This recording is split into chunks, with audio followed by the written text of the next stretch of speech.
Сайн байцгаана уу хүүхдүүдээ? Бүгдээрээ орондоо ороод намайг хүлээж байсан гэдэгт итгэлтэй байна. Өнөөдөр ямар сонирхолтой үлгэр ярьж өгөх бол?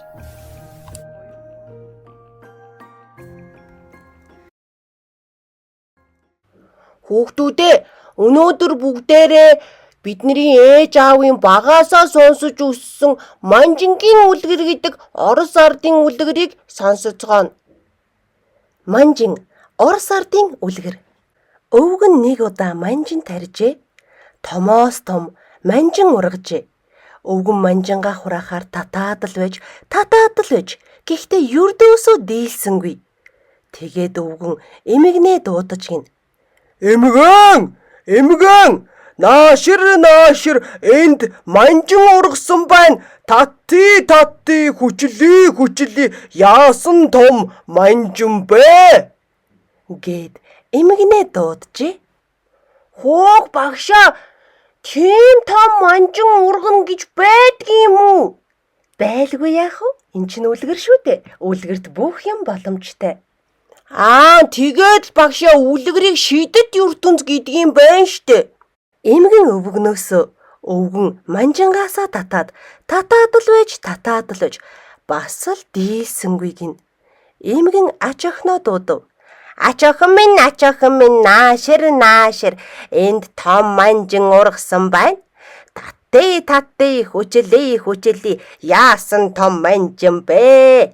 Гэд ач охин эмээгээсээ эмгэн өвгнөөсөө өвгөн манжингаасаа татаад дийлсэнгүй гин.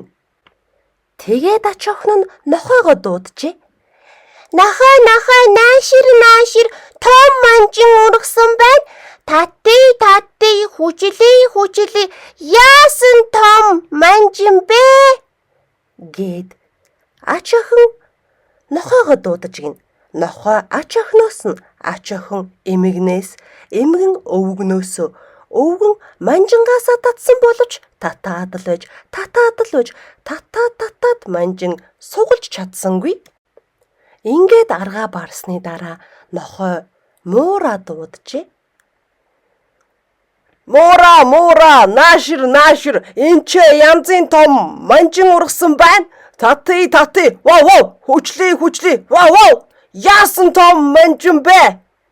Гэд муура дуудтал муур нь нохойноос, нохой ач охиноос, ач охин эмэгнээс, эмгэн өвгнөөсөө, харин өвгөн манжингаасаа татсан боловч бас л дийлсэнгүй гин шүү.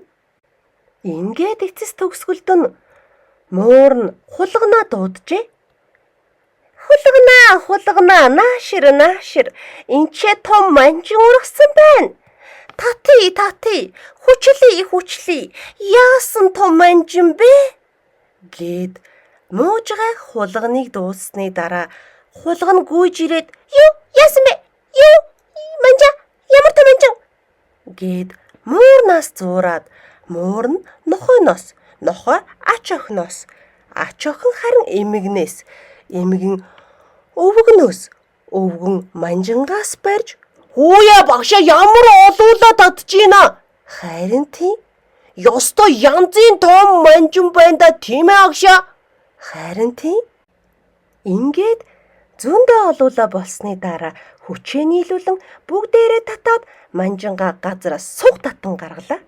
Ингээд том манжингаараа амттай сайхан шүл хийж уугаад амар сайхандаа жаргажээ. Хөөх багшаа ямар хөөрхөн үлгэр вэ багшаа? Ёстой хөөрхөн юм аа. Чамд юу тийм хөөрхөн байна? Яагаад багшаа энэ гэр байшин дотор амьдарч байгаа өвгөн, эмгэн, ач охин, муур тэр бүгд хулган, нохой гэд бүхий л амьтад өөрсдийнхөө хувь нэмрийг хичээл зүтгэлээ оруулсны эцэст л энэ том манжин сугалж чадлаа шүү дээ. Тэгэлгүй яах вэ? Гэхдээ багшаа миний бодлоор эн чинь зөвхөн манжин хэлээгүй байхаа. Тэгээд юу хэлсэн байх вэ? Альва бүхий л зүйлд гэр бүлийн гишүүд, тэр бүхэл ангийн найзууд, ажлын хамт олон гэд бүхэл зүйлд олонний хүч гэдэг оломгүй далаа байдаг юм шүү гэдэг үг санаанд орлоо багшаа. Игч вэ, багч вэ, хүн бүр өөрийн хичээл зүтгэлийг оруулах юм бол аливаа ажил амархан бүтдэг юм байна шүү гэдгийг сурч авлаа багшаа. Чи ёстой зөв юм сурсан байх шүү.